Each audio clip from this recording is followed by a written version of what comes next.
Guys, I got a pretty cool video for you today. I want to show you guys where and how things have evolved through the years, because when Sigma first started making lenses, they didn't start with their art line, and Godox didn't start with their V100 either. But let's go further back and see how we got to where we are today.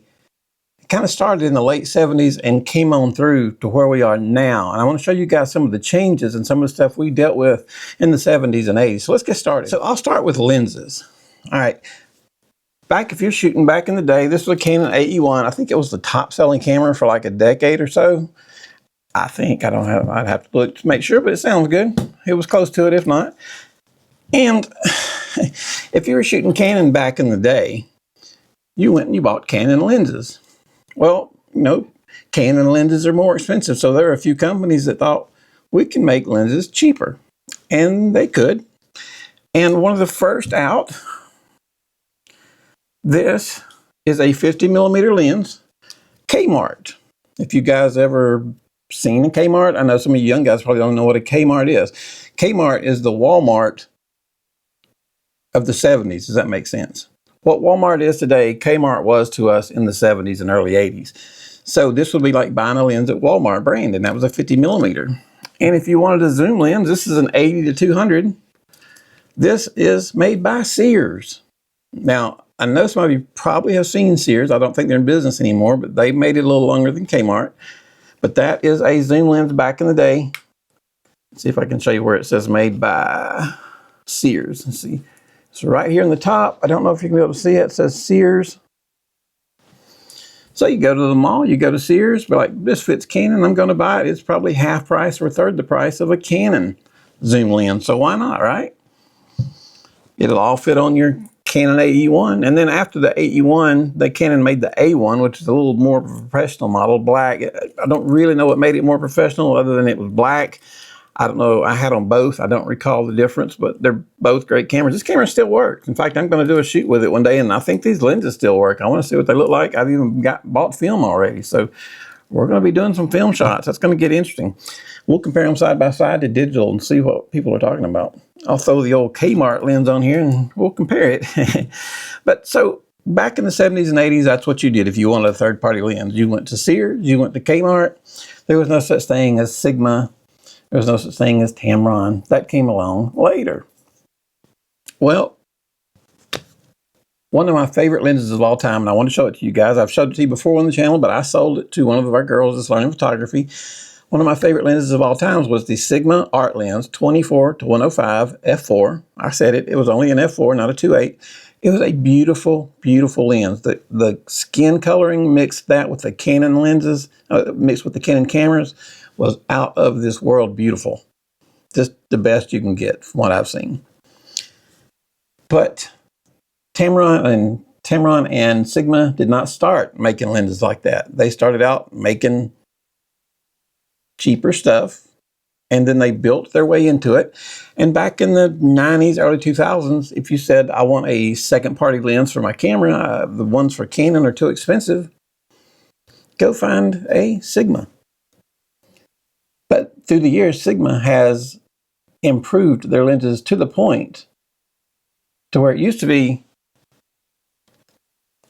your camera was a Canon, you got a Canon lens. Anything below that was second tier on down the line. Now, Sigma, which was been long considered a third-party lens, now make lenses that are better and sometimes more expensive than even what Canon makes. So I no longer consider Sigma a third-party lens. That's my opinion. You may not agree with that, but I no longer consider Sigma to be a true third-party lens. They are a high-quality lens manufacturer that sells lenses for different camera brands. So we don't really have Sigma as a true second-party lens. I saw one of Sigma's lenses the other day. It was like $1,900. That would blow my mind 15 years ago to see a Sigma lens for $1,900. Could have brought their entire set of lenses for that back 15, 20 years ago. But it's actually good for everybody because, they're making fantastic lenses, but it's not helping in the price. So where do we go now for third-party lenses? I think Tamron is trying to do what Sigma did. They're getting there. They're putting out some really good lenses too. I saw they just put out, I think, a 12 to 22.8, and it's about $1,500. So I think Tamron is taking the same road as Sigma. They're putting out beautiful quality lenses.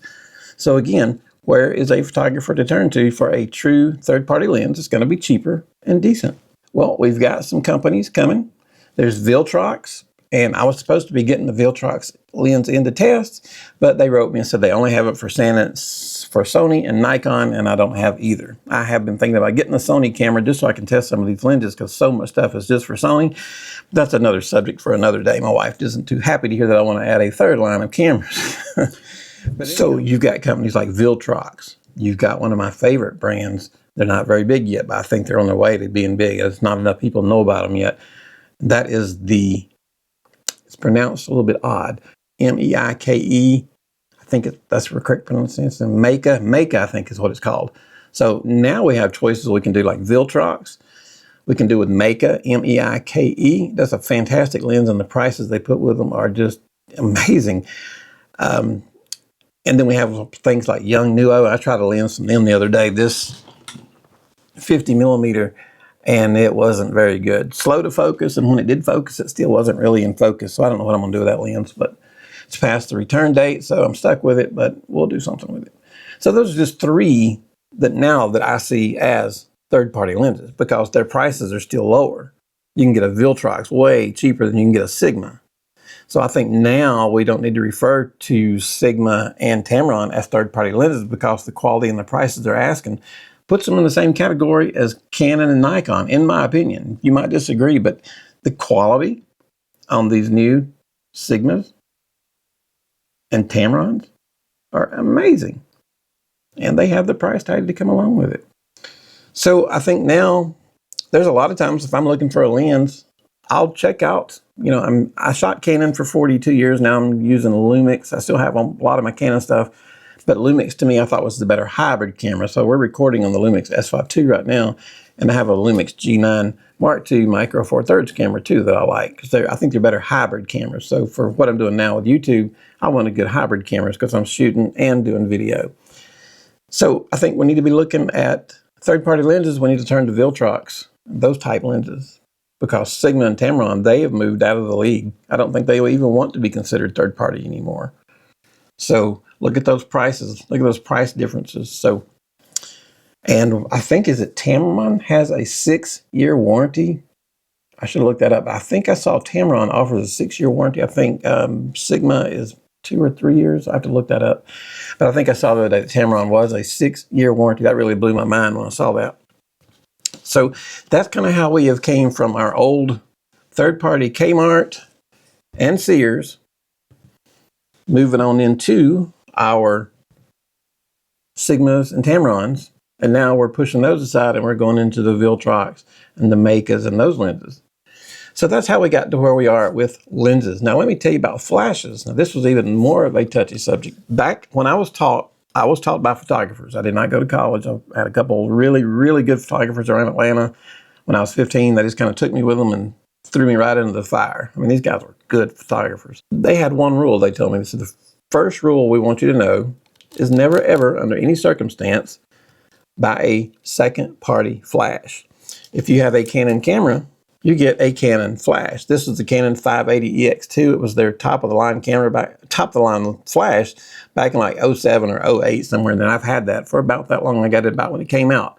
But you put Canon with Canon. Never, ever put a third-party flash on your Canon or on your Nikon or your Minolta. Back in the day, Minolta was big. That was a no-no because they didn't have it perfected. They couldn't talk to each other very good, and it was mostly all done in manual. Now, the exception to that was in the 90s. We shot lots of weddings. We used Mamiya cameras. That's a medium format. I'll show a picture up above of a Mamiya camera. That's a Mamiya, and you're not going to find a Mamiya flash. So what you did was you either bought a Metz flash. I'm showing a picture of that up above, and then the Sun Pack. And you'll notice how those have the flash here and the bar here to set your camera on. It was an off-camera flash that mounted right here, and you'd take and plug it into your camera's PC socket. And Mets and Sunpack were both expensive. I think I bought my CL1 Mets. I liked the Mets better than I did Sunpack. That was just another Canon Nikon debate, but I was always a Mets fan over Sunpack. But I think back in 1989, somewhere in there, for the CL1 Mets, whenever I bought it, I think it was like $800. And that in today's money would probably be pushing $2,000 for my Mets flash. It was strong, but you did it in manual. It had an automatic mode, but it wasn't TTL. So there was a little system on the top. I don't remember hardly. You kind of put how many feet you were. You kind of look and say, well, I'm 20 feet from them, and you dial 20 feet, having your ISO set into the menu on top of the, back then the flash, if this was the flash and was pointing this way, your menu was on top, so you had to get on top to figure it. But I would tell it, okay, I'm 20 feet away, and I look at the dial and I says, okay, go to 5.6, and I would shoot that way. That was our TTL for the day. Either that or you just went hardcore manual. But again, you're paying a fortune for them.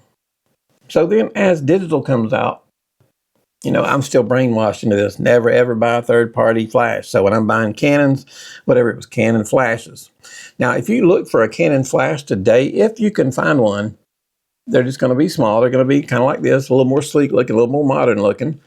But they're going to be $1,400, $1,500. The problem is, I don't even know if you can find them. I have looked for years on B&H to see if Canon's top-of-the-line flash was still being built. And I looked a couple of years ago and I didn't see it, and I looked for like 2 years. Now I think they've got a CL1 and a CL5. They're not, I wouldn't call those the high-end flashes. They're modern flashes, but they're not that strong compared to the big, huge flashes that you need for weddings, like our old Mets and stuff. So, but then along comes Godox. And Godox is going to put the hurting on everybody. In fact, I don't know what percent of the market has gone to Godox and to Neewer, but you can hardly find a Nikon flash, a Canon flash, because Godox is putting technology. And look at that menu. It's got TTL. It's got a flash in the front that's TTL. You've got modern menus. You've got all this. And this is the V100. I believe it's top of the line Godox. I think it was $329. If you had all these features packed into a Canon, which I don't even think they make, you'd be looking at close to $2,000 probably, give or take. I don't know. I should look some of this stuff up, but I'm guessing I'd be right in there. So I could buy a couple of these for what the Canon version would cost me, and I don't think I would get as much. I don't think there's a Canon version that's got a field flash in the front and does everything that this does. To make my point on this, Godox and Neewer, especially with the Neewer Z3 that I tried out the other day, Neewer, from what I tested through the years, had issues with consistent TTL. It would be a little bit off. Wouldn't be constantly correct. But the Z3 flash that they just put out, the 100 watt second, same as the V100, they both have 100 watts. The two of the strongest top of the camera flashes made, power-wise, are really good. This nails TTL, and that Neewer Z3 nailed the TTL. No fluctuations on it at all. So I think Neewer has solved that little problem. At least that's what I saw wrong with it. But then now they are about almost half of what Godox is. So Godox pushed all the name brand flashes out of the way, and now we've got Neewer putting the pressure on Godox. So whenever you're sitting on the top of whenever you reach the top of your field, you have nowhere to go but down, because everybody is aiming for you. They want to be number one, so everybody's got a target on your back. If you're number one, that's who we're going after. And I would think there are probably more Godox flashes sold last year than any of the others. I could be wrong. So if I'm wrong, let me know down at the bottom. But I'm saying Godox probably sold more flashes than did Canon last year. I could be wrong. Look it up and see. I'll look it up after the video. But with Godox sitting at what I call the top spot, and then you've got Neewer coming after them with that Z3. It has basically everything. It did not have the little flash in the front, but it has pretty much everything else in it. And I think this was $329, and that Z3 I think you can get on sale for about $200. They're getting close to being half price of what Godox is. So I think Neewer is trying to say, hey, we want to be number one now. But they've pushed all the Canon and Nikon flashes out of the way. I can't remember the last time somebody said, hey, want to see my new Nikon flash I bought? I haven't seen that in ages. I think the SB, I don't remember the number was. I had a friend who shot Nikon. He was going to be on our show a couple times, but he had a brain tumor pop up last year, and he passed away on Thanksgiving Day. I really hate that, because he was a fantastic friend, a fantastic photographer. I taught him photography, and he learned quicker than anybody I think I've ever taught. He was a genius at this stuff. He was a perfectionist. He shot and worked on it until he had it absolutely perfect. If he was 2/10 of a stop off, he was going to spend the rest of the day working on how he can get it to exact. And that drove me crazy because I'm not that big of a perfectionist. But that was the way he was. He wanted to do it. He wanted to do it 100% right. Great sense of humor, funny guy, bald hair, didn't have a bit of hair on his head. And we were going to sit here and talk, but we waited too long, and he got that brain tumor, and it took him out about a month later. Thanksgiving Day, his wife called me, and we lost Ralph, so we miss you, buddy. But I wish you could have met Ralph. He was a funny guy, and we were working on having him come in so you guys can meet him. He was a character. Not many people like him, but I'm not just saying that because he passed away. It seems like everybody says something good about people that passed away, but this is truly the way this guy was. He was hilarious. But anyway, moving on.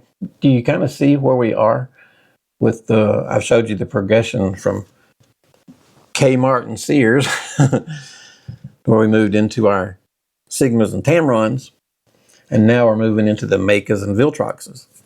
And the flashes, Godox and newer, have pretty much put the kibosh on the old Canon and Nikon flashes. You can probably still find them somewhere, but not as available as Godox and newer. There's no reason to spend $1,500 on one of these when you can spend $300 on this and get the same thing or more. And this is going to be accurate as it can be. This is my #1 flash that I used when I was shooting weddings. That tells you right there that I think highly of it. I'm not going to show up at a wedding with something that don't work or is not consistent. So I thought you guys might find that neat and interesting to see the progression from the 70s to where we are in the 2026 right now. That's what, 56 years ago? So the last 56 years, that's the progression that I've seen take place in photography. So this makes me think, wow, I can't imagine what's ahead. And these little pocket cameras, the Insta360 Lunas and the Pocket 4. I've got the Pocket 3, and that camera is absolutely amazing. I can't imagine what this Pocket 4 is going to do. But I'm working on trying to get us one of those right now. It's a whole different type of camera than these, but I love those little cameras. And if your photographer does any kind of videoing, those are the videos to go after. I love those little things. Are amazing. In fact, my son called me to do a shoot at his car lot. He was a manager of a car place, Nissan. He called me up, and I knew he was going to do this. I had all my Lumixes, and I had all my main lights and the stuff that looks professional. But I thought, I'm going to see if I can get away with using, I call it the stick, the little Godox, not the Godox, the little DJI Pocket 3. I put it up, and I saw his expression. The blood just fell off his face. Like, no, Dad, don't put that up there. I told him you were a professional. I'm like, this will get professional results. But he was adamant and insistent that I not use the little stick camera. And I had a feeling he would be, so that's why I went ahead and took all my mirrorless cameras, because I knew he would see that and freak out. So anyway, and it is true. People look and they judge you by what you're using. They don't know that this little DJI Pocket 4, the Insta360, what it can actually do. But that's okay. I love to watch and see how technology has moved just in my lifetime. We've gone from Kmart and Sears lenses all the way to the Sigmas that are selling for near $2,000. And a company I've never heard of called Godox back 15 years ago is now, I believe, probably the #1 flash in the world. So anyway, guys, I appreciate it. Let me know if you agree with me on that. You may totally disagree with me. You may think I'm an idiot. Let me know down at the bottom your opinion. Let's have a conversation about this. Tell me what flash you use, what lenses you use, and what you're looking for when you go to buy a new lens. Are you looking to stay brand? If you're Canon, are you only going to buy, if you're in the RF Canon line, are you going to just go Canon RF lenses? Or are you willing to put the adapter on there and use some of the old EF Canon lenses? And if you're Nikon, are you willing to use some of the off-brand, say throw some Viltrox on there or something? Let me know. And also with the flashes, are you brand specific, or are you willing to go with Godox and newer? Let me know.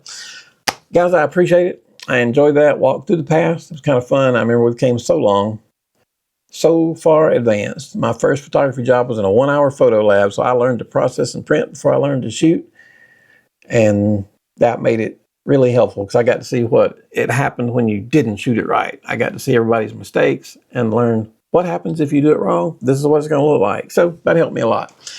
I appreciate it, guys. I'm going to stop rambling. I appreciate you watching. I appreciate your time. And let me hear back from you guys. What do you think? Anyway, you guys have a great day, and thank you so much for your time.